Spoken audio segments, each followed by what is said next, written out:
Риддер жылу орталығында болған өртке қатысты аймақ басшысы Даниал Ахметов кезектен тыс жиын өткізді. Облыс әкімінің айтуынша адам шығыны жоқ. Нысан орташа деңгейде жұмысын жалғастыруда. Мәселенің жай-жапсары келесі бейнематериалда. Облыс әкімі Даниал Ахметов жылу электр станциясының жаңа басшылығы технологиялық өрескел қателік жібергенін айтты.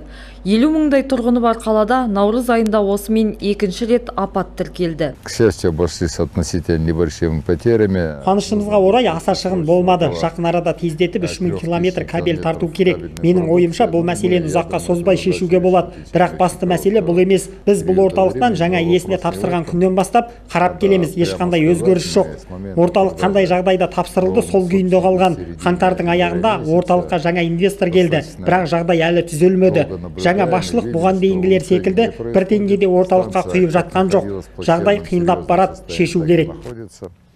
Аймақ басшысының айтуынша жыл басында келген жаңа инвесторлар жабдықты жөндеуге, дебиторлық берешекті өтеуге қаражат бөлмеген.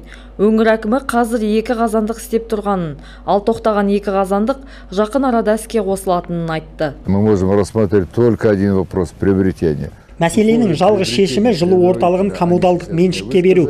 Келесі аптада жиналыс өткіземін. Станция иелерінің нақты ұсыныстарын тыңдаймын. Бірақ өз тарапымыздан күрделі жөндеу жүргізу және орталықты жаңа жылыту маусымына дайындау үшін заңды түрде коммуналдық меншікке алу шараларын бастаймыз. Аймақ басшысы алаңдауға негіз жоқ, жақын арада жылыту орталығына қатысты барлық мәселе шешілетінін жеткізді.